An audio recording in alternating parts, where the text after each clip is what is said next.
ॐ अज्ञानतिमिरान्धस्य ज्ञानाञ्जनशलाकया चक्षुरुर्मिलितं येन तस्मै श्रीगुरुवे नमः।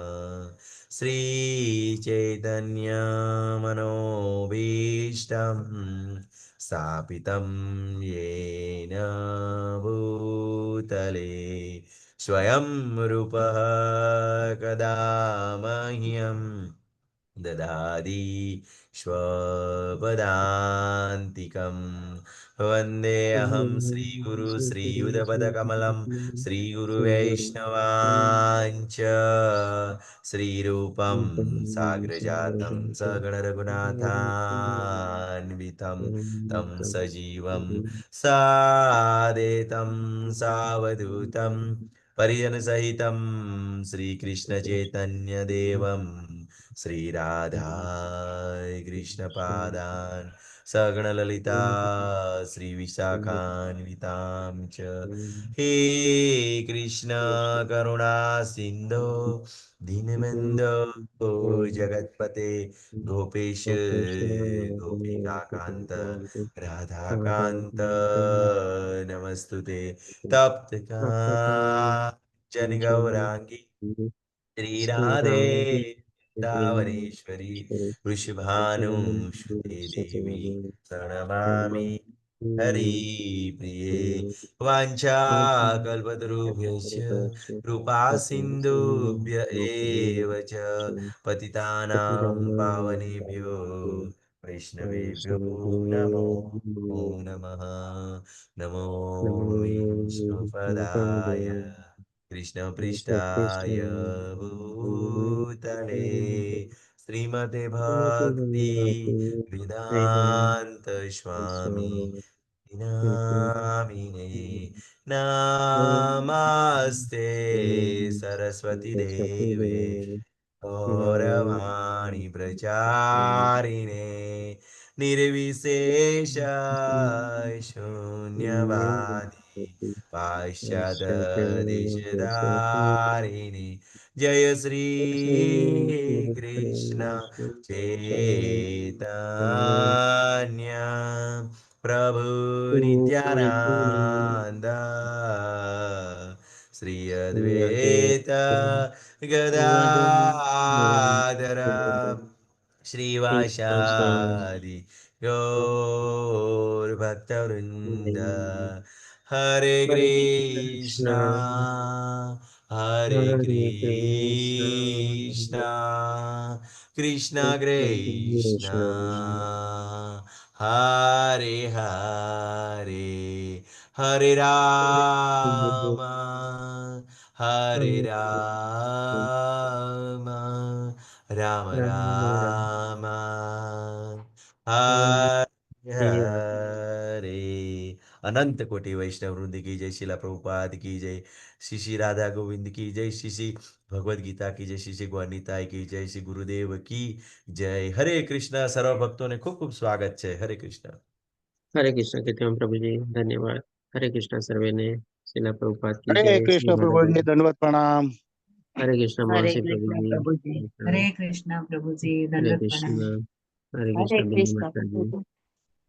हरे कृष्ण आकृति माता जी। हरे कृष्ण प्रभु जी, दंडवत प्रणाम। हरे कृष्ण पायल माता जी, दंडवत प्रणाम माता जी। हरे कृष्ण। और हरे कृष्ण प्रदीप प्रभु जी।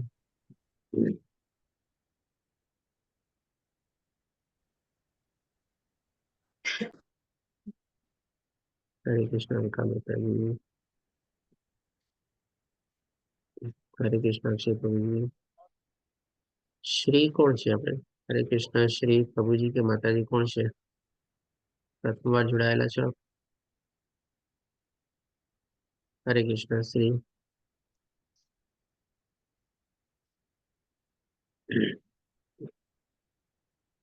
તો આજે આપણે લેશું શ્રીમદ ભગવદ ગીતાનો 5મો અધ્યાય, જેનું નામ છે કર્મયોગ।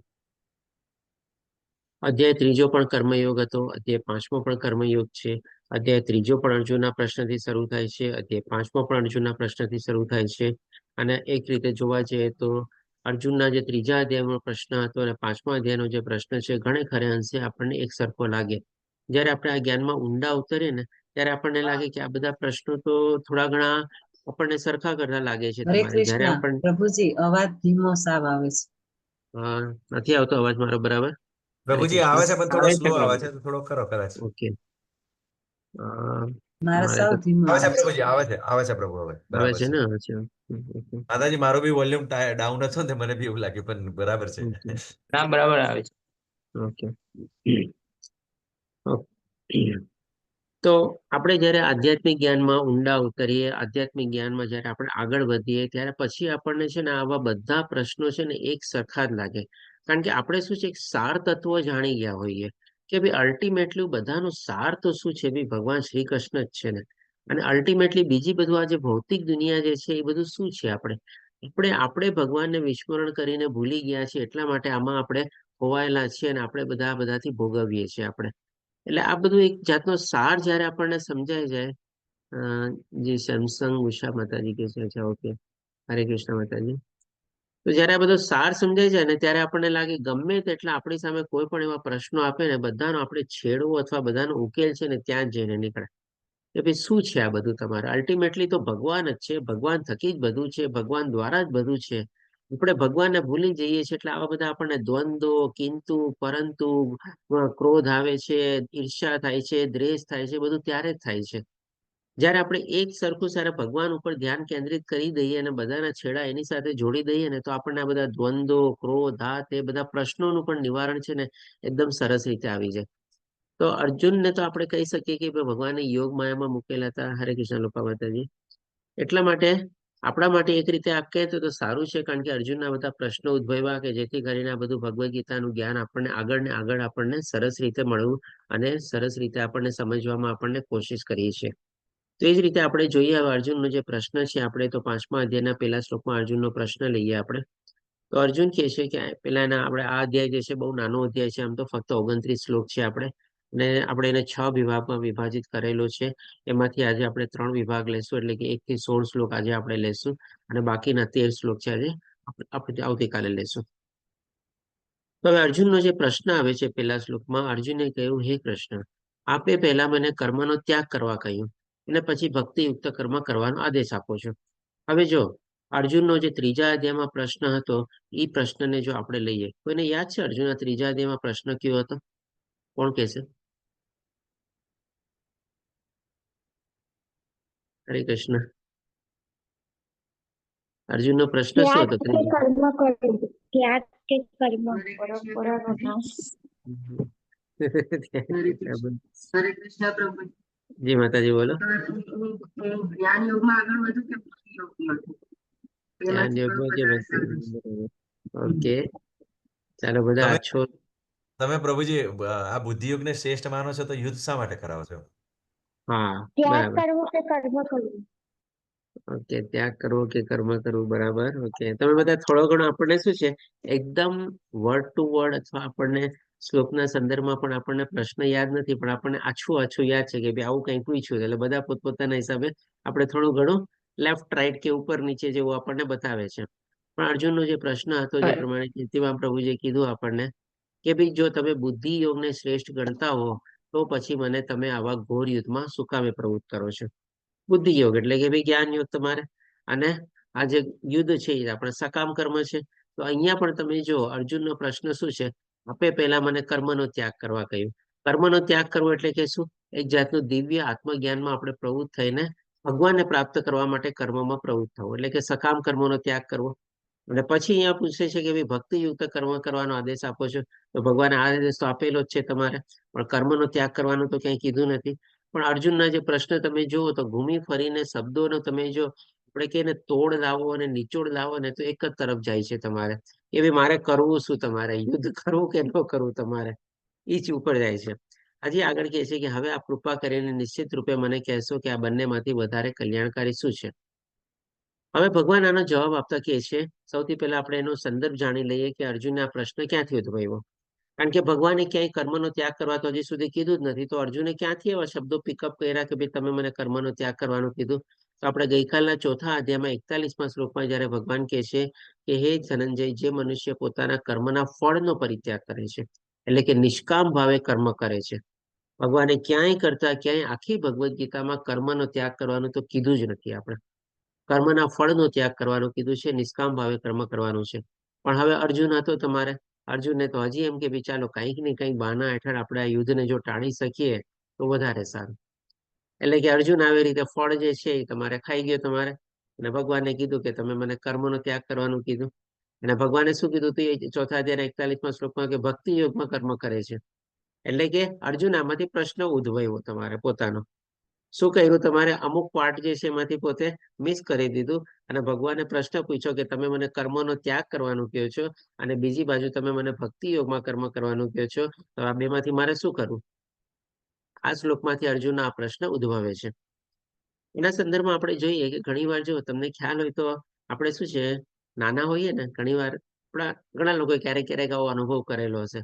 આપણે સ્કૂલે જઈએ તમારે અને ટીચર છે ને આપણને હોમવર્ક આપે, અને હોમવર્ક કે ને ત્યારે આપણને એકદમ કે આ લેસન તમે કરીને જ આવજો કાલે, આનો જવાબ લખીને જ આવજો તમારે, નહીં તો હું બધાને કાલે તમારે પનિશમેન્ટ કરીશ તમારે. પછી એમાં કોઈક વિદ્યાર્થી શું હોય તમારે બહુ હોશિયાર હોય, બહુ સારો હોય, એકદમ યાદ કરીને પ્રશ્નનો જવાબ લઈ આવે. પણ હવે કોક તો બધા હોય જ બદમાશ, વધારે તો બદમાશ જ હોય તમારે. એ લોકો શું કે અરે ના ના સર, તમે મને આ પ્રશ્નનો જવાબ આજે લખવાનું નહોતું કીધું, તમે કીધું હતું કે આવતી અઠવાડિયાનો જવાબ લઈ આવજે. અથવા તો તમે આ પ્રશ્ન ત્યારે કીધો જ નહોતો, તમે કીધું આ પ્રશ્નનો જવાબ તમને હું કહું. એટલે શું છે, ગુરુને પણ છે ને શિષ્યને પણ છે ને કંઈક ને કંઈક કન્ફ્યુઝ કરે, આડાવડું કરે. કારણ કે શું છે, એમાંથી પોતે છટક બારી ગોતતો હોય, એમાંથી એને છૂટવું હોય તમારે. તો અર્જુન પણ તો અત્યારે જ વિચારે છે ને તમારે કે ગમે તેમ કરીને યુદ્ધમાંથી છૂટીએ ચાલો, આ બધા મારા પ્રિયજનો આપતોજનોને મારે મારવા તો ન પડે તમારે. એટલા માટે અર્જુન પણ એવી જ રીતે કહે છે કે ભગવાન તમે આમ કીધું ને પછી આમે કીધું, તો હવે મારે શું કરવું? આ જસ્ટ આપણે ફન સાઈડ માટે લીધું કે ઘણી વાર આવી રીતે આપણે છૂટવા માંગતા હોઈએ ને ત્યારે આવા બધા આપણે, તમે જોજો ઘણી વાર આપણે ઓફિસમાં પણ છે ને આજની તારીખમાં, આ તો તમને નાનપણ તમે સ્કૂલનો દાખલો આપ્યો, આજે ઓફિસમાં પણ છે ને ઘણી વાર આપણા કર્મચારીઓને આપણે પણ પોતે કરતા હોઈએ. અરે ભૂલી ગયા હોય ને, આપણો દોષ હોય ને, એને કવર અપ કરવા માટે શું કરે, ના ના તમે તો કીધું જ નથી, મને તો યાદ જ નથી આવતું. તમે તો કહેતા હતા, પણ તમે કહેતા હતા કે આપણે આવતી અઠવાડિયે કરશું, કે આમ કરશું, કે તેમ કરશું, કંઈ કરશું. આપણને જ ગોટે ચડાવે તમારે. એકવાર આપણે પોતે પણ ઓલામાં કન્ફ્યુઝમાં થઈ જઈએ કે ભાઈ આ સ્ટાફ કે છે બરાબર કે છે કે મારી ભૂલ તો નથી ને. અરે હરે કૃષ્ણ પ્રભુજી, એમાં પાછી મેજોરિટી હોય ને એટલે પછી બધું ટાળું પડી જાય વાતાવરણ. બસ એમાં પાછા બધા લોકોને સાથે લઈ આપે લોકો. ના ના આ કામ તો આપણે આજે કરવાનું જ નહોતું, આનું તો ટાર્ગેટ પછી છે તમારે. હવે પછી બીજા શ્લોકમાં ભગવાન જવાબ આપતા કહે છે, તો પૂર્ણ પુરુષોત્તમ પરમેશ્વરે ઉત્તર આપતા કહ્યું, મુક્તિ માટે તો કર્મનો ત્યાગ અને ભક્તિયુક્ત કર્મ બંને ઉત્તમ છે. હવે અર્જુનનો આજે પ્રશ્નના જવાબમાં ભગવાન આવી રીતે જે જવાબ આપે છે, તો આપણને ઘણીવાર એમ ડાઉટ થાય કે ભગવાને કેમ આવી રીતે કીધું. કારણ કે અત્યાર સુધી આપણે જેમ સમજ્યા છે, ભગવાને આપણને બધા પ્રશ્નોના અથવા તો જે કાંઈ પણ કન્ફ્યુઝન અને ડાઉટ હતું, ભગવાને બધું આપણને સિક્કાની બે બાજુથી આપણને સમજાવ્યું છે, દાખલા આપીને સમજાવ્યું છે, કહીને કે અલગ અલગ કમ્પેરિઝન આપીને સમજાવ્યું છે. અને એમાંથી પાછું પણ જે શ્રેષ્ઠ હોય અથવા તો જે બધા માટે કલ્યાણકારી હોય અને જે સારું હોય, એ પણ ભગવાને કન્ક્લુઝન પણ આપેલું છે. તો અહીંયા પણ એકચ્યુઅલી ભગવાન એ જ કહેવા માંગે છે. ભગવાન કહે છે મુક્તિ માટે. તો તમને ખ્યાલ હોય તો આપણે જયારે ગઈકાલે ચોથા અધ્યાયમાં 10 પ્રકારના યજ્ઞો આપણે ડિસ્કસ કર્યા, એ 10 પ્રકારના જે યજ્ઞો હતા એમાં અલ્ટિમેટલી ભગવાન પછી છેલ્લે સારાંશ તરીકે શું કહે છે, ગમે તે ભાવથી આપણે જે કાંઈ પણ યજ્ઞ કરીએ એ અલ્ટિમેટલી તો દિવ્ય જ્ઞાનમાં જ પરિણમે છે તમારે. અને દિવ્ય જ્ઞાન એટલે કે ભાઈ ભગવાન આપણા મનુષ્ય જીવનનું લક્ષ્ય જાણીને ભગવાનના ધામમાં પહોંચવું, એટલે કે મુક્તિ અથવા મોક્ષ પામવો. તો અલ્ટિમેટલી સ્થિતિ તો એ જ છે. તો ભગવાન પણ એ જ કહે છે કે મુક્તિ જો પામવી હોય, તમે ગમે તે રીતે યજ્ઞ કરો, આજે જેમ કે કર્મયોગ કરો, જ્ઞાન યોગ કરો કે ભક્તિ યોગ કરો, એ અલ્ટિમેટલી તો તમને ભગવાન પાસે જ પહોંચાડવાના છે. એટલા માટે ભગવાન કહે છે મુક્તિ માટે તો કર્મનો ત્યાગ. કર્મનો ત્યાગ એટલે કે શું ભાઈ? આમાં હોઈ શકે એ લોકો બધા ભૌતિક દુનિયાના કર્મોનો ત્યાગ કરી દે અને પોતે અષ્ટાંગ યોગ કે સાધનામાં કે ભગવાનના જ્ઞાન યોગમાં કે એમાં પોતે પ્રવૃત્ત થઈ જાય. જે 10 પ્રકારના અલગ અલગ આપણે યજ્ઞો જાણ્યા એમાં તમારે. અને પછી ભગવાન એ કહે છે કે ભક્તિયુક્ત કર્મ. તો ભક્તિયુક્ત કર્મ એટલે કે ભાઈ નિષ્કામ કર્મયોગની સાથે સાથે એને ભક્તિ કરેલી છે. એટલે કે ગ્રહસ્થ જીવન લોકો જે બધા કરતા હોય, તો આ કોઈ પણ જો માર્ગ એ અપનાવે તમારે, એ બંને માર્ગ અલ્ટિમેટલી તો એને મુક્તિ જ આપવાના છે ને. એટલા જ માટે અહીંયા ભગવાન કહે છે કે ભાઈ મુક્તિ માટે તો આ બંને ચીજ ઉત્તમ છે, બંને ચીજ સારી છે. અને બંને ચીજમાં આપણે જાણ્યા હતા કે ભાઈ આપણે ઇન્દ્રિયો ઉપર કાબુ અને ઇન્દ્રિયોના વિષયને આપણે સંયમમાં રાખવો પડે. તમે અષ્ટાંગ યોગ કરો કે તમે જ્ઞાન યોગ કરો કે તમે ભક્તિ યોગ કરો, ગમે તે કરો, તમારી જો ઇન્દ્રિયો ભટકતી હોય તો એ તમારો કોઈ યોગ તમારે થયો જ નહીં. તમારે જસ્ટ એક ખાલી આપણે કહી શકીએ કે આપણે કોઈ એક્સરસાઇઝ કે કંઈક કરીએ. તમારે યોગ એટલે કે ભગવાન સાથે જોડાઈ ન શકીએ આપણે, કારણ કે ઇન્દ્રિયો આપણી બીજે ભટકે છે. એટલે કે બંને ચીજ ભગવાન એ કહે છે મુક્તિ માટે તો બંને ઉત્તમ છે, પણ હવે ભગવાન સાથેમાં શું વધારે બેટર છે અથવા તો શું શ્રેષ્ઠ છે આપણે એ પણ તો ભગવાન બતાવે છે. એટલા માટે કહે છે પરંતુ આ બંને પૈકી એટલે કયું? કર્મનો ત્યાગ, એટલે કે માની લ્યો જ્ઞાન યોગ, અષ્ટાંગ યોગ જે ફોલો કરતા હોય અને ભક્તિયુક્ત કર્મ, એટલે કે આ બંને થઈ ગયા. એમાં ભગવાન કહે છે કે આ બંને પૈકી કર્મના પરિત્યાગ કરતા ભક્તિયુક્ત કર્મ શ્રેષ્ઠ છે. એટલે કે કર્મનો ક્યારેય ત્યાગ કરવો અને સંપૂર્ણ રીતે ત્યાગ કરવો, એ પણ આપણે કલયુગમાં કર્મનો ત્યાગ કરવો ભગવાને ક્યાંય આપણને બતાવ્યું નથી. આપણે આખી ભગવદ્ ગીતામાં ભગવાને હંમેશા આપણને ભક્તિયુક્ત કર્મ અથવા તો નિષ્કામ કર્મ સાથે સાથે આપણે ભગવાનની જેટલી થતી હોય, જ્યારે થતી હોય, જેવી રીતે થતી હોય ભક્તિ આપણે એડ કરવાની છે. તો એ ભક્તિયુક્ત કર્મ છે અને એ જ ભગવાન કહે છે કે શ્રેષ્ઠ છે આપણે. એટલે કે આમાં કોઈ જાતનું કિંતુ પરંતુ નથી, કોઈ જાતનો ડાઉટ નથી કે ભગવાને આમ કેમ કીધું કે બંને સારું છે અને પછી એવી રીતે, પણ ભગવાન એની સાથે સાથે એ પણ બતાવેલું છે કે વધારે શ્રેષ્ઠ, કલ્યાણકારી અથવા વધારે શ્રેષ્ઠ શું છે. તો આ રીતે અર્જુનના પ્રશ્નનો જવાબ તો અહીંયા ભગવાને આપી દીધો. હવે ભગવાન છે ને આ 5મા અધ્યાયમાં આપણે કહી શકીએ કે આ ભક્તિયુક્ત કર્મ જે છે ને એના ઉપર જ આપણે કહી શકીએ આખો અધ્યાય છે ને આધારિત છે આપણે. કારણ કે 3જા અધ્યાયમાં ભગવાને કર્મ વિશે તો બધું બતાવી દીધું. કર્મ કેવી રીતે કરવું જોઈએ, કયા પ્રકારનું કર્મ કરવું જોઈએ, કેટલા પ્રકારના કર્મો છે, કયા પ્રકારના કર્મો બંધન કરતા થાય છે, કયા પ્રકારના બંધો આપણને મુક્તિદાતા થાય છે, કર્મની આંટીઘૂંટીને કેવી રીતે આપણે સમજવી, બધું આપણને કર્મ વિશે જ્ઞાન આપી દીધું. પણ જે અર્જુનના પ્રશ્નના સંદર્ભમાં જે મેં ભગવાન કહે છે ને કે ભક્તિયુક્ત કર્મ શ્રેષ્ઠ છે, તો આ જ ભગવાન હવે આપણને ડિટેલમાં આખા અધ્યાયમાં આપણને અલગ અલગ રીતે આપણને સમજાવે છે. હરે કૃષ્ણ માતાજી. તો હવે આગળ વધતા જોઈએ તો 3જા શ્લોકમાં ભગવાન કહે છે કે જે મનુષ્ય ન તો કર્મફળનો તિરસ્કાર કરે છે અને ન કર્મફળની ઈચ્છા રાખે છે, તેને નિત્ય સંન્યાસી જાણવો જોઈએ. એટલે કે સૌ પ્રથમ પહેલા તો અહીંયા ભગવાન આપણને સંન્યાસીની પરિભાષાના સંદર્ભમાં આપણને 2 ચીજ સમજાવવા માંગે છે કે સંન્યાસી કોને કહેવાય. એટલે કે માની લો જે લોકો કર્મફળનો તિરસ્કાર પણ કરતા નથી અને કર્મફળની ઈચ્છા પણ રાખતા નથી. એટલે કે આપણે કોઈ પણ કર્મમાં આપણે જયારે પ્રવૃત્ત થઈએ, જો આપણે કર્મફળની ઈચ્છા ન રાખીએ તો એ સૌથી સારું છે. સ્ટાર્ટિંગ પોઈન્ટથી જ આપણું નિષ્કામ કર્મમાં આપણે આગળ વધીએ છીએ. સારી રીતે પૂરેપૂરું આપણું તન મન બધી રીતે આપણે કાર્યમાં આપણે આગળ વધ્યા અને સંપન્ન કર્યું આપણે, અને ફળ જે મેળવ્યું પણ ભગવાનને અર્પિત કરી દીધું, તો પહેલેથી છેલ્લે સુધી આપણો નિષ્કામ કર્મ થયો. પણ હવે બધી જગ્યાએ આપણને ફળ તો મળે છે તમારે. હવે માની લો આપણે સકામ કર્મની ઈચ્છાથી રાખીને કર્મમાં આગળ વધીએ તો એમાં પણ ફળ મળે છે. હવે જયારે સકામ કર્મની ઈચ્છાથી લઈને આપણે ફળમાં આગળ વધીએ ત્યારે ફળ આપણી ઈચ્છા પ્રમાણે તો હર વખતે મળતું નથી. હોઈ શકે કે ભાઈ આપણે જે ધાર્યું હોય એના કરતા મોડું મળે, હોઈ શકે આપણે જેટલું ધાર્યું હોય એના કરતા ઓછું મળે, હોઈ શકે આપણે જેવી રીતે ધાર્યું હોય એના કરતાથી આખું વિપરીત રીતે પણ મળે આપણને. આજે એક સ્ટુડન્ટ માની લો પાસ થવાના સંકલ્પથી પોતે કહે છે ના, મારે 90% માર્ક્સ લાવવા જ છે એક્ઝામમાં, અને એ જ રીતે હું બધું ભણીશ, કરીશ, બધું કરીશ. હવે પોતે મહેનત તો કરી દીધી, હવે રિઝલ્ટ આવ્યું, પરિણામ આવ્યું, 90%ની બદલે માની લો 50% મળ્યા. આખું વિપરીત પરિણામ મળ્યું. 90%ની બદલે માની લો 85% મળ્યા, જેટલા ધાર્યા હતા એનાથી ઓછા મળ્યા. 90%ની બદલે માની લો ફેલ થયો તમારે, એટલે આખું પોતે ધાર્યું તો થયું અને શું થયું તમારે, બેની વચ્ચે આપણે કે આસમાન જમીનનો ફરક છે. એટલે કે ભાઈ જેમ ભગવાને કીધું હતું ને, કર્મફળનો અધિકાર આપણા માટે છે નહીં, અને એ આપણે ભગવાન ઉપર રાખવાનો છે. આપણને કેવળ કર્મ કરવાનો અધિકાર છે. જે કે ત્યાં પ્રભુજી શું કહે છે આપણને છે. પ્રભુજી એકવાર રિઝલ્ટ આવ્યું હતું ને, તો એક છોકરીને 96% આવ્યા હતા, બરાબર ને? તો એને કે થોડાક માર્ક્સ માટે હું ટોપરમાંથી રહી ગઈ એવું કીધું. તો એટલે દુઃખી હતી, એમ રડતી હતી, બરાબર. જ્યારે બીજા છોકરાને પૂછ્યું કે તમે કેટલા ટકા આવ્યા છે, તો કે મારે 35 આવ્યા છે, બરાબર, 35-40 આવ્યા, એટલે પાસ થઈ ગયો છે, બરાબર, ખુશ હતો, બરાબર. હે તો પેલા એવું કીધું, હા, કે આટલા કેમ બેન, કેમ તમારે તો રડવું ના જોઈએ, ખરેખર તમારા જેટલા આવ્યા છે એમાંથી તો 3 જણા પાસ થઈ જાય, 96 આવે એટલે. સાચી વાત છે એકદમ. અને ઓલો પાસ થઈ ગયો એ વિચાર્યું, મેં તો સપને નતું વિચાર્યું કે હું પાસ થવાનો છું, કોઈ પાસ થઈ ગયો બોલો. એટલે કે જે કાંઈ પણ આપણને ફળ મળે, ફળ તો મળવાનું જ છે. એને આપણે તિરસ્કાર ન કરીએ, એને આપણે અપનાવી લઈએ, સ્વીકારી લઈએ, ભગવાનની મંજૂરી સમજીને, ભગવાનની ઈચ્છા સમજીને, કે ભાઈ જે ભગવાને કર્યું છે મારા માટે કર્યું છે, એ બધું બરાબર જ કર્યું છે. એટલે એવી રીતે ભગવાન કહે છે કે તો એને કહેવાય નિત્ય સંન્યાસી છે. પછી ભગવાન કહે છે, હે મા બાપ અર્જુન, આવો મનુષ્ય સર્વ દ્વંદ્વોથી રહિત થઈને, જેમ આપણે સ્ટાર્ટિંગમાં કીધું ને કે જ્યાં સુધી આપણે ભગવાનને ભૂલી જઈએ છીએ ત્યાં સુધી આ બધા દ્વંદ્વો આપણી પાસે રહીએ છીએ. ભગવાનને જેવા યાદ કરીએ છીએ ને એની સાથે આપણે જોડાઈ જઈએ છીએ ત્યારે આ બધા કોઈ દ્વંદ્વો રહેતા નથી. ઓછું, વધારે, સારું, ખરાબ, શુભ, લાભ, નુકસાન, નફો, આવું બધું કોઈ આપણને દ્વંદ્વો રહેતા જ નથી. તો સર્વ દ્વંદ્વોથી રહીને ભૌતિક બંધનને સહજમાં પાર કરીને સંપૂર્ણપણે મુક્ત થઈ જાય છે.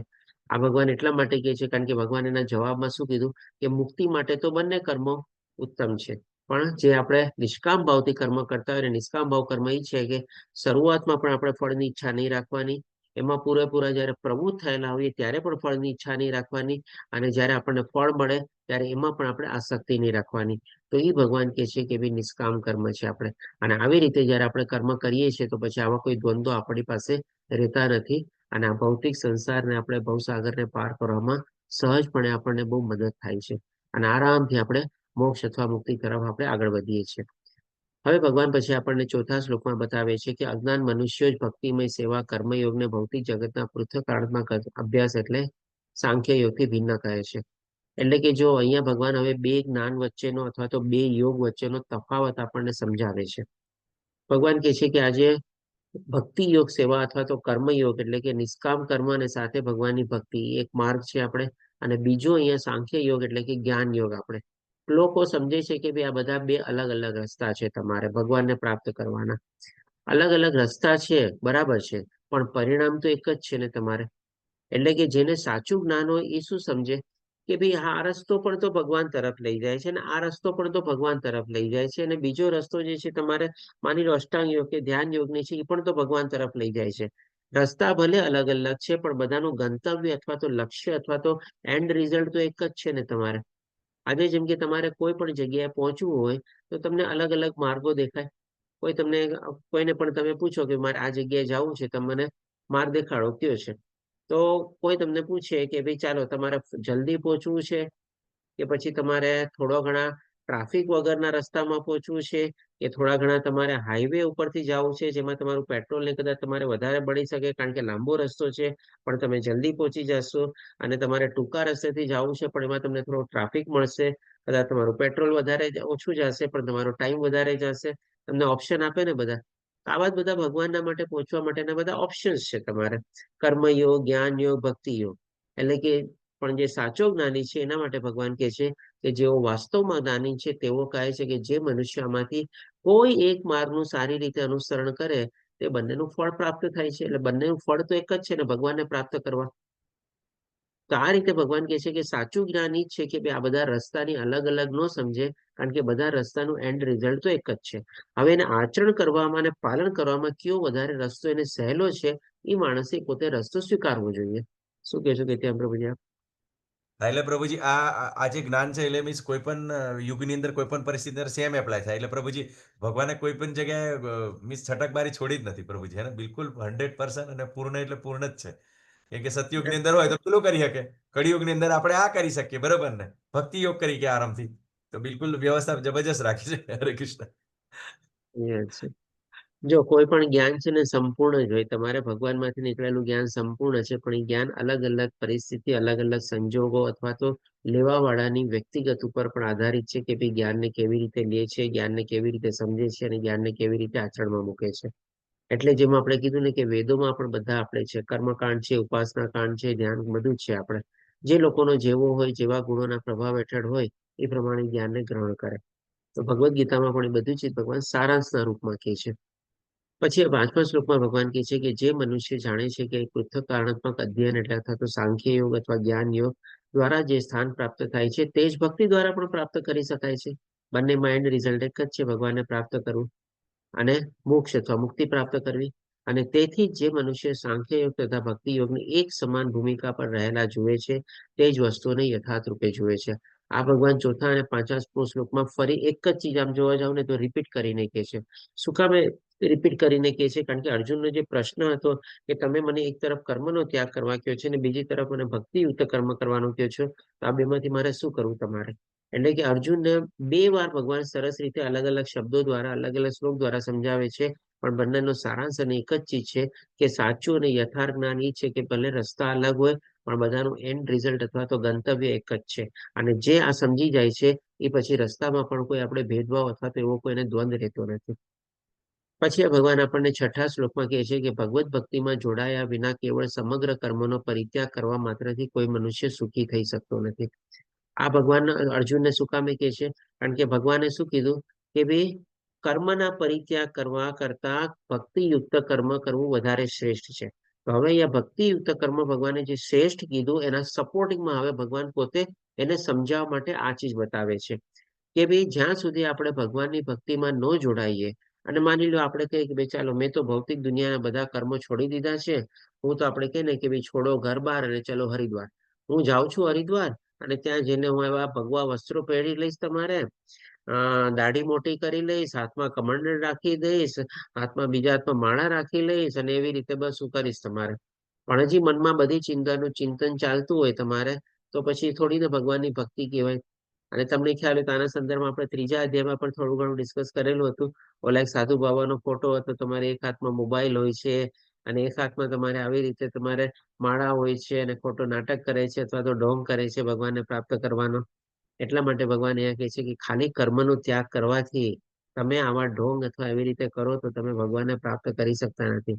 પણ સાચી રીતે ભગવત ભક્તિમાં જો આપણે જોડાઈએ તમારે અને બધા નિષ્કામ કર્મ ભાવે આપણે કર્મ કરીએ તો જ ભગવાન કહે છે આપણે સુખ અને શાંતિ પ્રાપ્ત કરી શકીએ છીએ. આ અધ્યાયમાં છે ને ભગવાન આપણને સુખ અને શાંતિ કેવી રીતે પ્રાપ્ત કરવી ને એના પણ રસ્તા બતાવે છે. કારણ કે નિષ્કામ કર્મ કરીને છે ને આપણને બધા દ્વંદ્વોમાંથી આપણને રહિત થઈ જઈએ છીએ આપણે. એટલા માટે ભગવાન કહે છે પરંતુ ભક્તિમય સેવામાં પરોવાયેલો વિચારશીલ મનુષ્ય પરમેશ્વરને તરત જ પ્રાપ્ત કરે છે. અને આ છે ને એક ઇન્સ્ટન્ટ માર્ગ છે. આજે માની લો તમે કોઈ હાઈવે ચૂઝ કરો તો તમે કેવા ઇન્સ્ટન્ટલી ત્યાં પહોંચી જાઓ અને તમારી રાઈડ જે છે કેવી સ્મૂથ હોય તમારે. તો ભક્તિ માર્ગ છે ને બહુ સ્મૂથ છે. આપણે શું છે આપણા ગ્રહસ્થ જીવનમાં રહીને પણ આપણે આપણા જીવનના કાર્યો બધા કરવાના છે આપણે. અને જેમ ભગવાન આપણને 3જા અધ્યાયમાં બતાવ્યું કે ભાઈ કર્મના અકર્મ અને અકર્મમાં કર્મ આપણે જોઈએ તો નિષ્કામ કર્મ આપણે પાળવું અથવા એનું આચરણ કરવું બહુ કોઈ મોટી વાત નથી. અને પછી હવે આપણે શું કરવાનું છે, જે પ્રમાણે આપણે સમય કાઢી શકીએ એ પ્રમાણે સમય કાઢીને આપણે ભગવાનની ભક્તિમાં આસ્તે આસ્તે પરોવવાનું છે અને એમાં આગળ વધવાનું છે. આ 2 ચીજ જો આપણે કરતા હોઈએ જીવનમાં તો ભગવાન તો કહે છે ને પરમેશ્વર તરત જ પ્રાપ્ત થાય છે. એટલે કે એકદમ હાઈવે ઉપર આરામથી આપણે પહોંચી જઈએ છીએ ભગવાનના લક્ષ્ય ઉપર. આપણે માની લો આપણે હાઈવે પકડેલો હોય તો આપણે શું છે કોઈ ટ્રાફિકની આપણને ચિંતા ન હોય તમારે. આજકાલ તો બધી ગાડીઓ એવી થઈ ગઈ છે, તમે ક્રૂઝ મોડમાં મૂકી દો એટલે ગાડી તમારે હેન્ડ્સ ફ્રી, તમારે સ્ટેરિંગ ફ્રી પણ તમારી ગાડી ચાલતી રહે તમારે અને એ તમને પહોંચાડી દે તમારા ડેસ્ટિનેશન ઉપર. એટલી બધી હાઈ ટેકનોલોજી બધી ગાડીઓ નીકળી ગઈ છે તમારે. ના ટ્રાફિકની ચિંતા ના કાંઈ ચિંતા, તમારે બધું એ પોતે ટેક કર કરી લે. તો આપણે પણ જયારે ભગવાનની આવી રીતે નિષ્કામ કર્મની સાથે ભક્તિમાં આપણે જોડાઈએ છીએ ને, આપણો રસ્તો છે ને એકદમ હાઈવે જેવો થઈ જાય છે. અને કોઈ જાતના દ્વંદ નહીં, કોઈ જાતની આપણને કે ને કે ભાઈ તકલીફો નહીં, કોઈ જાતની આપણને કે ને કે ભાઈ ક્રોધ નહીં, કાંઈ નહીં, અને આરામથી આપણે પરમેશ્વરને પ્રાપ્ત કરવા માટે આગળ વધી શકીએ છીએ. હવે પછી ભગવાન 7મા શ્લોકમાં આપણને કહે છે કે જે મનુષ્ય ભક્તિ ભાવે કર્મ કરે છે, એટલે કે આવી રીતે જેની સ્થિતિ હોય છે અને એ એવા ભાવથી જે પોતે કર્મ કરે છે, તો કહે છે કે જે વિશુદ્ધ આત્મા છે અને જે પોતાના મન તથા ઇન્દ્રિયોને વશમાં રાખે છે. વિશુદ્ધ આત્મા એટલે કે જેમ આપણે કીધું ને કે ભાઈ કોઈ જાતની મલિનતા નહીં. રાગ, દ્વેષ, ક્રોધ, દ્વંદ, ઈર્ષા, ક્રોધ, આ બધી મલિનતા છે. આ બધી આસ્તે આસ્તે આપણે દૂર થઈ જાય અને એકદમ આપણે આત્મા પણ છે ને એકદમ વિશુદ્ધ થઈ જાય તમારે.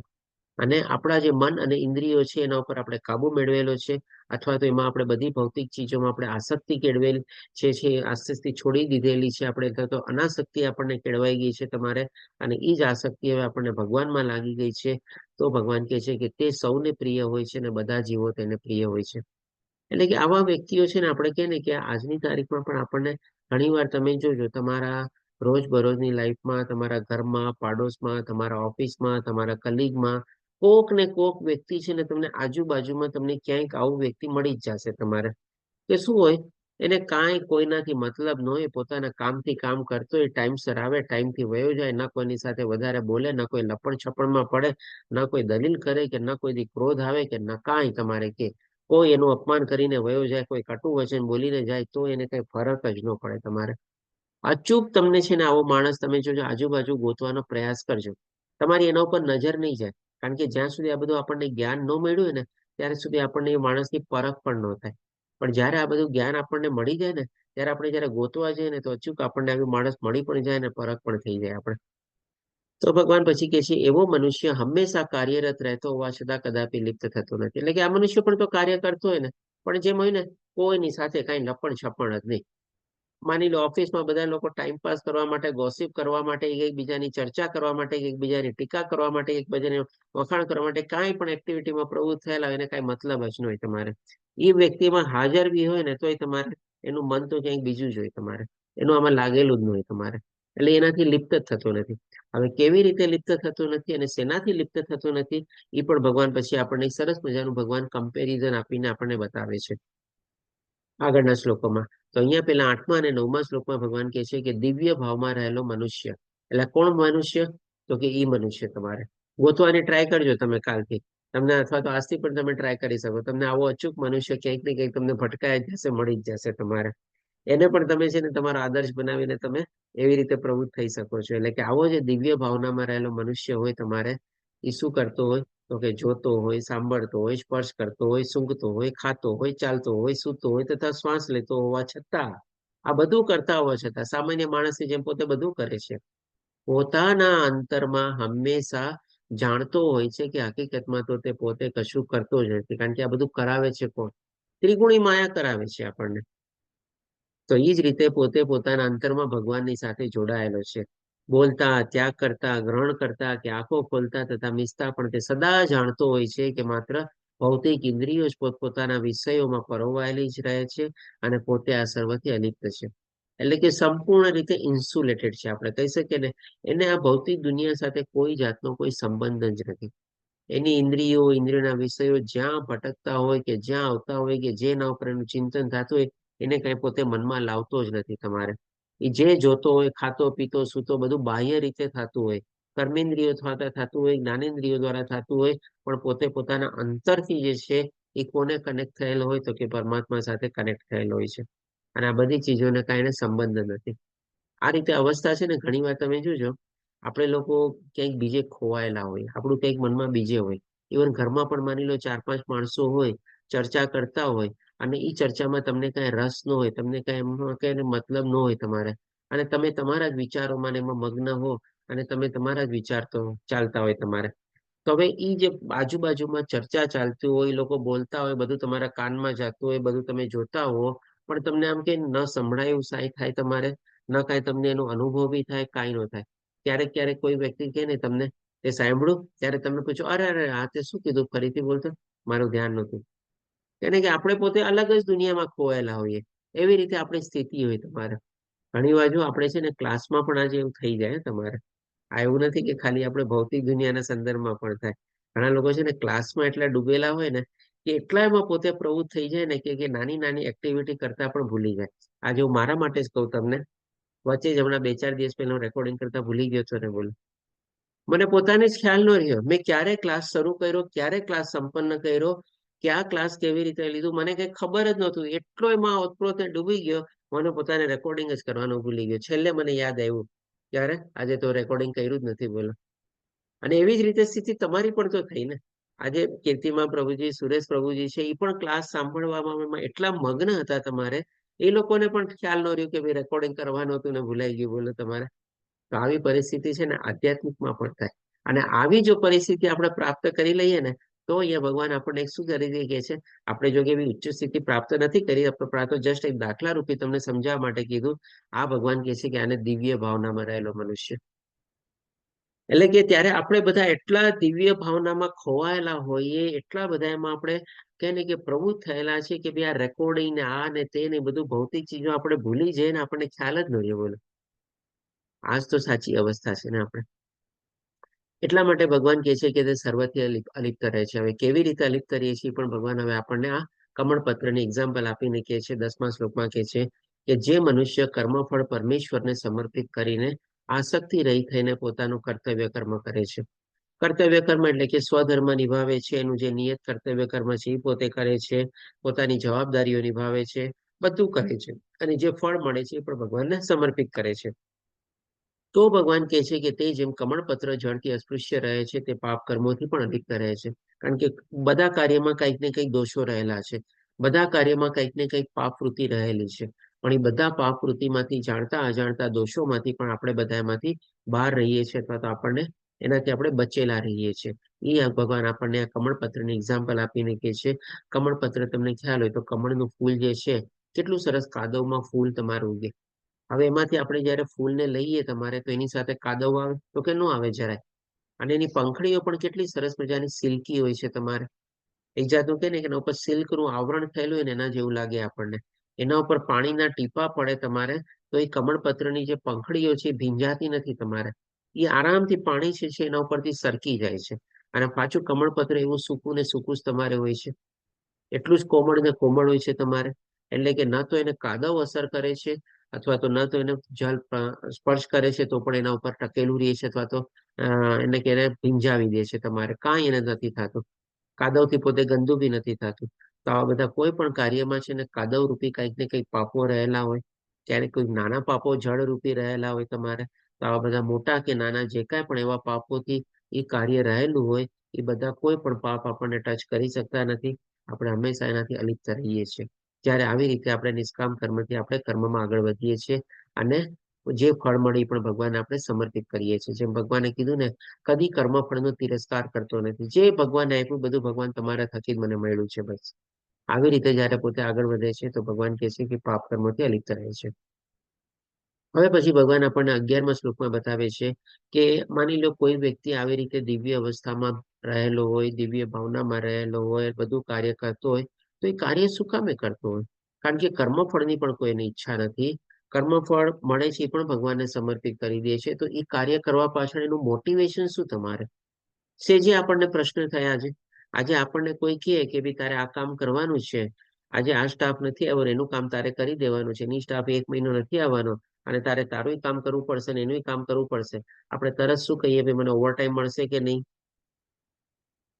મારા પગારમાં વધારો થશે કે નહીં, મારું યર એન્ડમાં પ્રમોશન થશે કે નહીં, મને એક્સ્ટ્રા છુટ્ટી મળશે કે નહીં, કેવા બધા પ્રશ્નો આપણને થાય. કારણ કે વગર આપણને વળતર મળીને આપણે કોઈ કામ વધારે કરવામાં તૈયાર જ નથી થતા. તો અહીંયા તો જે ભગવાન દ્રષ્ટિ બતાવે છે એવી ઉચ્ચ દ્રષ્ટિ અને દિવ્ય દ્રષ્ટિ કોણ કેળવી શકે તમારે? અથવા તો એ લોકો શું કામે કાર્ય કરે છે? શું કે છો કીર્તિમ પ્રભુજી? પ્રભુજી એકચ્યુઅલી હું એ છે ને 18-19 તારીખે આપણા ગુજરાતી ડિપાર્ટમેન્ટને છે ને ત્યાં આગળ સેવા કરવાનું આપ્યું છે, મીન્સ આવ્યું છે. એટલે મીન્સ ત્યાં આગળ સંન્યાસીઓ આવવાના છે ઇસ્કોન બેંગલુરુમાં. તો બધાને કીધું કે 2 દિવસ માટે સેવા માટે આપો. તો હું એ પ્રભુજી કોઈને વાત નહીં કરી, રજા ટિકિટ બુક કરી દીધી છે. પણ મેં કીધું પ્રભુજીને ધીમેથી કહીશ, મેં કીધું ભગવાનની જેવી ઈચ્છા. કેમ કે મને ખબર છે કે હમણાં રજા મૂકી દે એટલે પાછી રજા આપશે નહીં. પણ મેં કીધું ચાલો ને ઠીક છે, ભગવાનની ઈચ્છા બરોબર, મળી જાય તો સારું, સેવા કરવા જઈશું.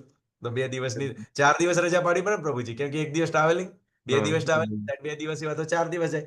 તો આ તો અમારે બધું નેટવર્ક બધું થોડું કેવું છે, મીન્સ ઇમરજન્સી જ હોય છે. એટલે એ લોકો રજા માટે આગા પાછા, પણ મેં કીધું ચાલો ને નાખી દઈએ. ના સારું જ છે. તો એ ભગવાન કહે છે કે એ લોકો શું કામે કામ કરે, એની પાછળ કામ કરવાનું મોટિવેશન શું? તો એ કારણ અહીંયા ભગવાન આપણને આ શ્લોકમાં બતાવે છે. એટલે 11મા શ્લોકમાં ભગવાન કહે છે યોગીજનો. ભગવાન બધા છે ને આવા જેવા નિષ્કામ કર્મીઓ છે ને આદ્યમાં ઘણા બધા વિશેષણો વાપર્યા છે. યોગીજનો, દિવ્ય ભાવના, આસક્તિ વગેરે છે, લિપ્ત થતો નથી, ઘણા બધા ફાયદાઓ બી બતાવ્યા છે અને સાથે સાથે બધા વિશેષણો પણ વાપર્યા છે. હજી આગળ ભગવાન એક જીવન મુક્ત શબ્દ બી વાપરશે આ બધાના સંદર્ભમાં. તો અહીંયા ભગવાન યોગીજનો કહે છે એટલે કે આખો દિવસ ભગવાનની સાથે જોડાયેલા છે એટલા માટે યોગીજનો. અનાસક્ત થઈને શરીર, મન, બુદ્ધિ અને ઇન્દ્રિયો દ્વારા પણ કેવળ આત્મ શુદ્ધિના હેતુ માટે કર્મ કરે છે. એટલે કે ભાઈ એ જે કર્મમાં પ્રવૃત્ત થયેલો એમાં 100% પોતાનું ડેડિકેશન અને ડિવોશન પણ આપે છે. એમને કે કાલે ઉપર છેલ્લું કામ કરી દે. ઘણી વાર આપણને એવું કોઈ કામ કરવાનું કે ને, ચાલ ને હવે આપણને ક્યાં મળવાનું તો નથી, આમાં તો ફાયદો થવાનો તો નથી, કીધું છે એટલે પતાવી દે ને હવે જેવી રીતે કામ. એવી રીતે નહીં.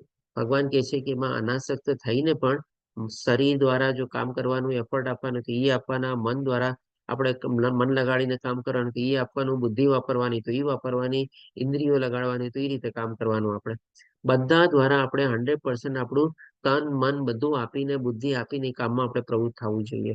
અને શું કામ? તો કે કેવળ અને કેવળ આત્મશુદ્ધિના હેતુ માટે. કારણ કે જેમ જેમ આપણે આવી રીતે નિષ્કામ કર્મ આગળ વધશું ને આપણને ભગવાન તરફ તો ખેંચી જાય છે.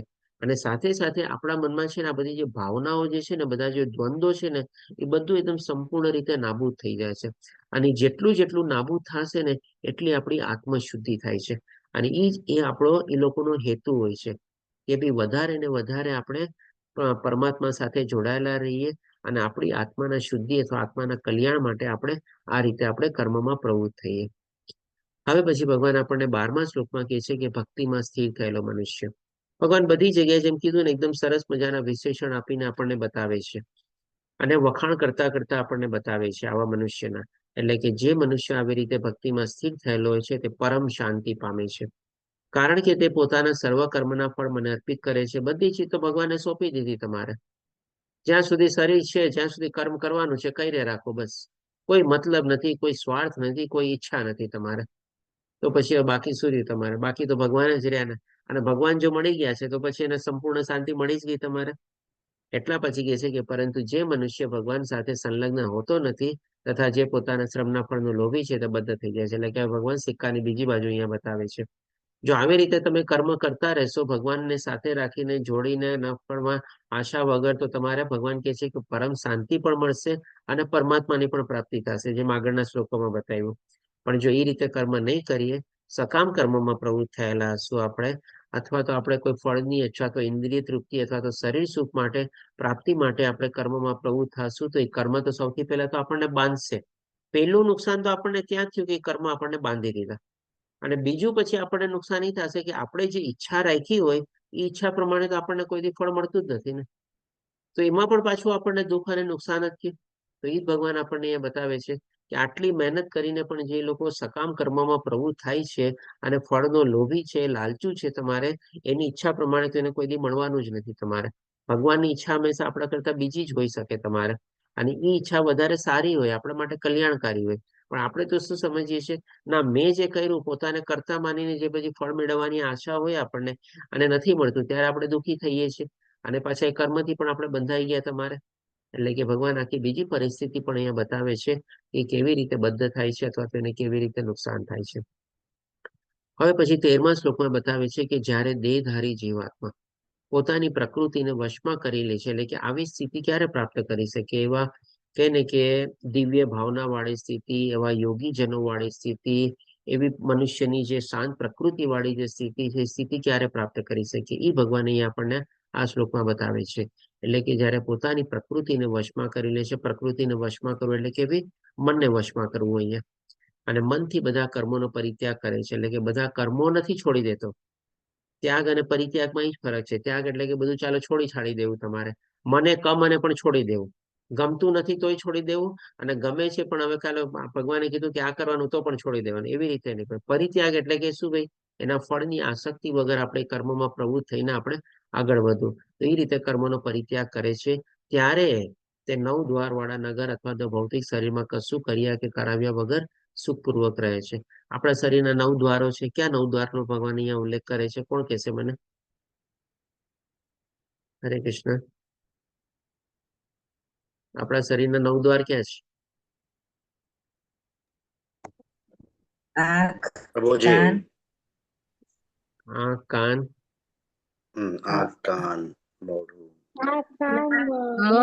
નાક નાક છે. નાક, નાક, આંખ, મોઢું, કાન, નાક, હોઠ અને ગુદાદ્વાર. હોઠ. ઉદાદ્વાર.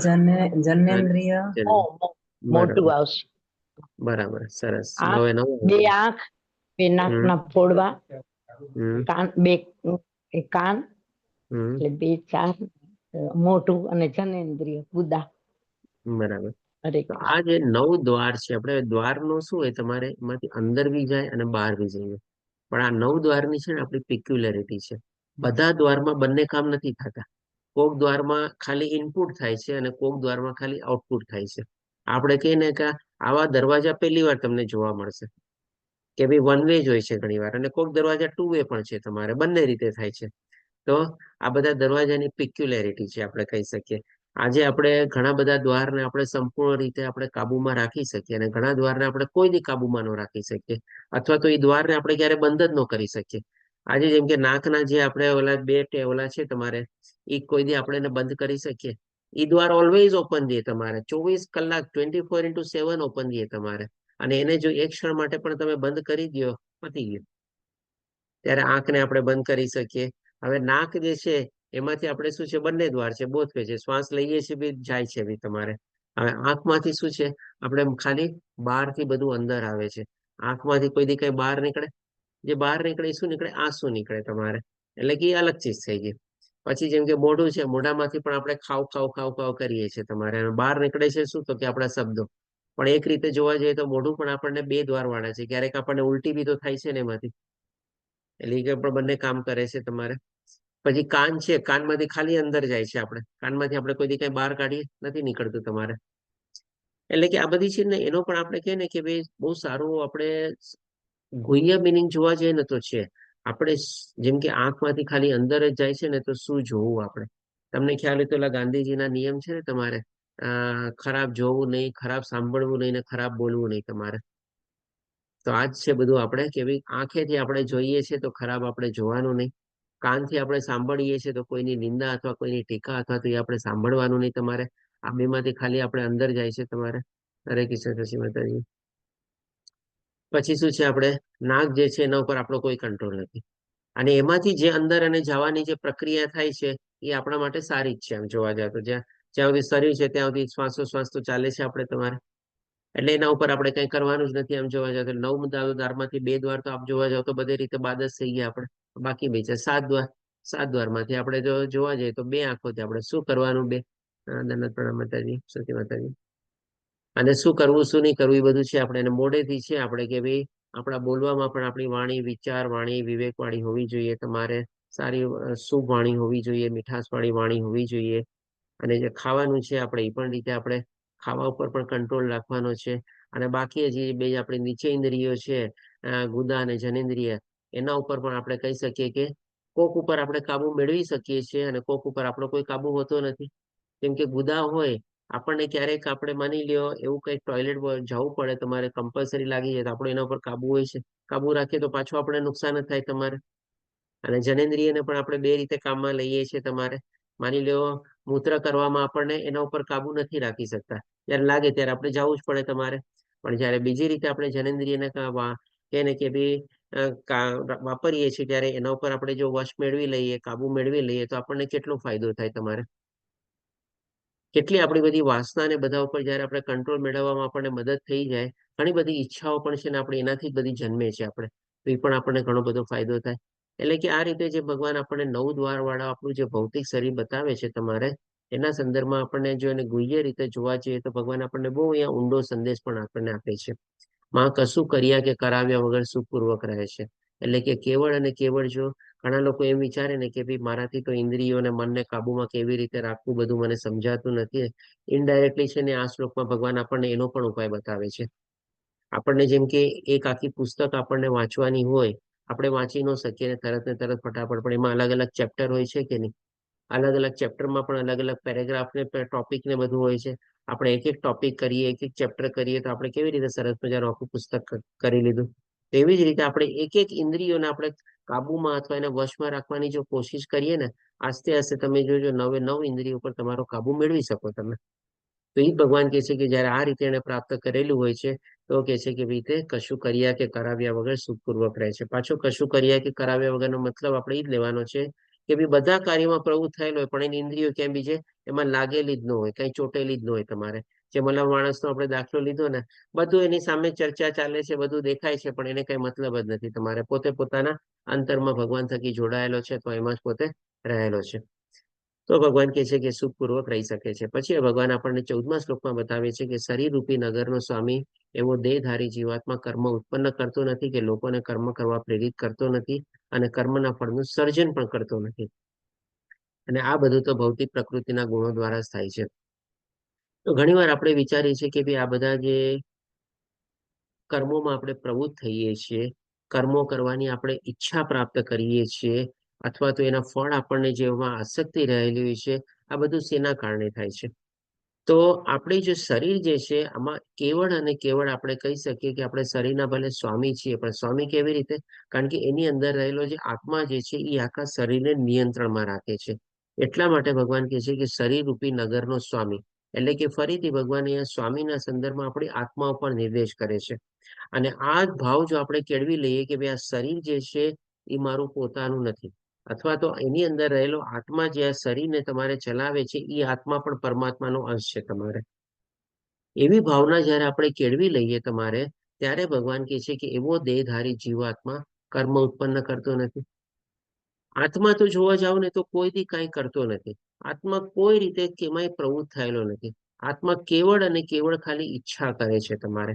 અને એ ઈચ્છા જે કરે છે એના ઉપર જ જો આપણે કામ અથવા તો ઈચ્છા એના ઉપર જ જો આપણે કાબુ મેળવી લઈએ, આપણે એ આત્માને અથવા પરમાત્માની સાથે જોડીને આપણે, તો બાકી બધુંનું જે સેકન્ડરી ફંક્શન છે ને, એ બધું જે ત્રિગુણી માયા જે બધું કરાવે છે ને, એ આપણે કહીએ ને ઇનએક્ટિવ થઈ જાય તમારે.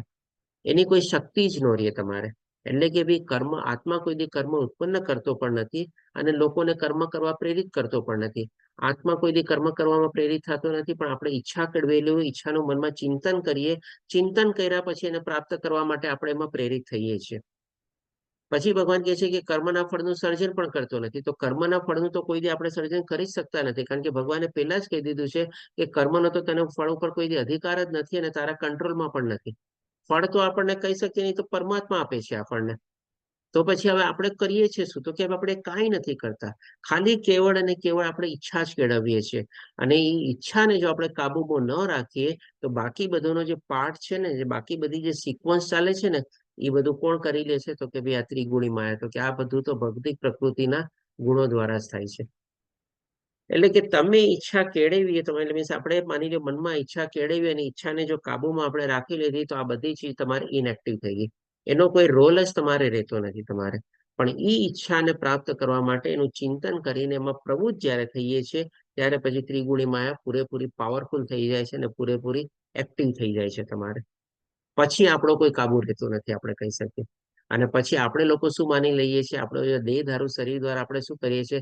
સફળતા મળે તો મેં કર્મ કર્યું, મેં મહેનત કરી, મને આ ફળ મળ્યું તમારે, આવી રીતે. ન થાય તો તમારે આમ થયું તેમ થયું ને, એ બધું તમારે. પણ આ બધું આપણા કોઈ કંટ્રોલમાં છે જ નહીં. એ પછી તમારે અલગ કંટ્રોલમાં વહી જાય છે તમારે. આજે જેમ કે માની લ્યો, આના સંદર્ભમાં સમજવા માટે આપણે એક એક્ઝામ્પલ લઈએ. આપણે ઇલેક્ટ્રિક સ્વિચ હોય તમારે. હવે ઇલેક્ટ્રિક સ્વિચથી તમે જો સ્વિચને ચાલુ કરો, તો તમારે એનો જે કરંટ જ્યાં જ્યાં પસાર થાય ત્યાં બધું તમારે ચાલવા માંડે અથવા એક્ટિવ થવા માંડે ને.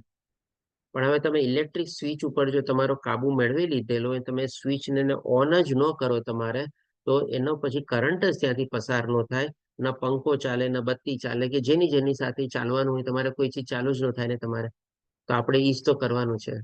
આપણે ઈચ્છા કેળવીને એ સ્વિચ ઉપર કંટ્રોલ કેળવવાનો છે. એ સ્વિચ ઉપર એટલો કંટ્રોલ મેળવવાનો છે કે એ સ્વિચ ચાલુ ન થવી જોઈએ, બસ.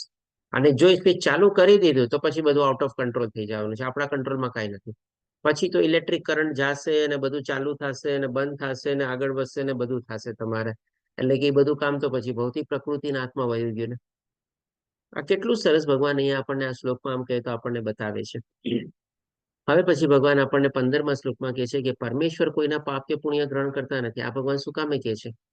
જ્યારે આપણને આ બધું જ્ઞાન ન હોય ત્યારે આપણે કહે છે ને કે મને તો આ ફળ મળ્યું, મને તો આવી રીતે મળવું જોઈતું, તેમ મળવું જોઈતું, તું મારી હારે આમ કેમ થયું, મેં એવા ક્યાં પાપ કર્મ કર્યા છે, મેં તો આટલું સારા કાર્ય કર્યા છે. અને હવે જ્યારે કોઈ ચીજ આપણા કંટ્રોલમાં રહેતી નથી તમારે, અને એ પછી તમારે પરમાત્મા ઉપર આપણે દોષ આપીએ છીએ. હવે ફરીથી એ જ એક્ઝામ્પલને આપણે કન્ટિન્યુ રાખીએ. માની લો સ્વિચ ઉપર આપણે કંટ્રોલ નથી જાળવ્યો, સ્વિચ ચાલુ થઈ ગઈ. હવે સ્વિચ ચાલુ થઈને તમારે પંખો એનાથી ચાલુ થઈ ગયો. હવે પંખો ચાલુ થયો અને નીચે માની લો બધા ઇમ્પોર્ટન્ટ કાગળિયા બધા પડેલા છે, અને બધા કાગળિયા ઉડી ગયા. બારી ખુલ્લી છે, બારીમાંથી નીચે પડી ગયા. નીચે ગટર છે, ગટરમાં બધા કાગળ વહ્યા ગયા. હવે તમે શું કહો? અરે રે રે, મેં આ શું કર્યું તમારે? મેં ક્યાં એવા કર્મો કર્યા હતા કે જેથી કરીને આમ થયું તમારે? મારા બધા ઇમ્પોર્ટન્ટ કાગળિયા વહ્યા ગયા, આ વહી ગયું, તે વહી ગયું, બધું તમે કહો. કોને કોને બધું દોષ આપો તમે? પણ ભાઈ દોષ તો તારો જ હતો ને. પહેલા તે સ્વિચ શું કામે ચાલુ કરી તમારે? બસ આજ તો ભગવાન કહે છે કે ભાઈ હું કોઈના પુણ્ય કે પાપ ગ્રહણ કરતો નથી, પરંતુ દેહધારી જીવ અજ્ઞાનના કારણે મોહગ્રસ્ત થાય છે. સુરેશ પ્રભુજી એટેન્ડન્સ લિંક મૂકી દીધી છે, બધાને વિનંતી કે એટેન્ડન્સ ભરી દે. મોહગ્રસ્ત થાય છે જે તેમના વાસ્તવિકતાને ઢાંકી દે છે. પ્રભુજી જી પ્રભુજી એટેન્ડન્સ બોલો. નો મને આઈડિયા નથી, એટલે સુરેશ પ્રભુજી કહેતા હતા કે ક્લાસ ચાલુ હોય ત્યારે સહેજ મને યાદ આપજો તો હું તમને સમજાવીશ.